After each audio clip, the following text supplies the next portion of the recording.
Scott, there's been a tremendous breaking of ice between Pakistan and the US in recent times. Firstly, in terms of the recent geostrategic changes within the Middle East as well as in Southeast Asia, this closeness actually indicates a larger partnership. I'd like to shed some light in terms of what this actually means for this relationship.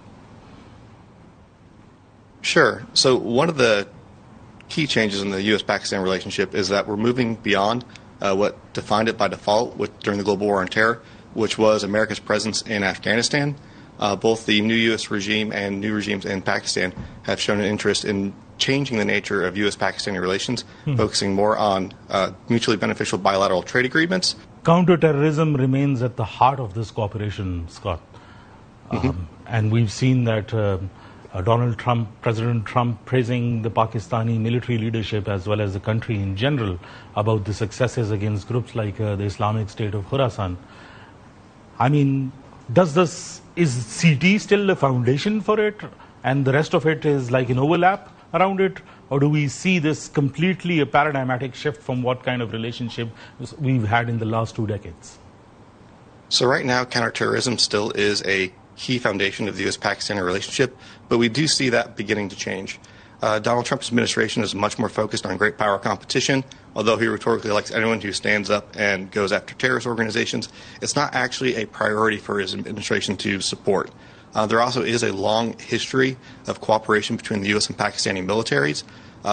Given the dynamic nature of Pakistani politics and how domestic political regimes can change so quickly, that stable relationship between the two militaries has been one of the safest forms of continued communication between the countries.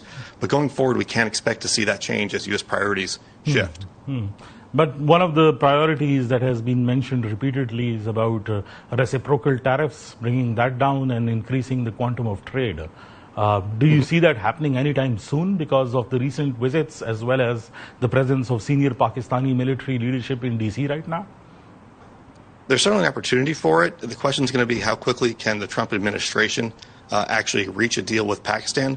Unfortunately, as far as U.S. trade partners go, there just isn't that much bilateral trade between the U.S. and Pakistan compared to other larger nations, which might mean Pakistan gets put on the back burner for the Trump administration as they look to the current war between Israel and Iran and the potential U.S. involvement there, and then also trade deals with larger countries. There's also a part of it, and we've seen a larger U.S. role emerging during the Pakistan and India conflict. We've seen Pakistan welcome and reciprocate that, but we haven't seen the same from the Indian side as well. I mean, this morning there was a statement by the Indian Foreign Secretary of him not meeting Modi and Modi not actually going to DC to actually join these talks, despite the fact that according to them, there was a phone call that was made between them. How is that going to be balanced, the India-Pakistan relationship within the U.S. foreign policy? Well, India and Pakistan are both in very different geostrategic positions. It's unclear what the administration's policy vis-a-vis Afghanistan is. It hasn't been top of mind in the news or a focus for the Trump administration. It is curious to see that the Trump administration has lifted sanctions on the current Syrian regime despite its terrorist origins, which opens up the possibility for the U.S. normalizing relationships with the current Taliban regime. But in terms of the larger security dynamics emerging, what would be the impact of this relationship and what kind of decisions would Pakistan have to make in accordance to how UN's foreign policy is now being stretched on the newer developments that's taking place between Israel and Iran and particularly the Middle East as well?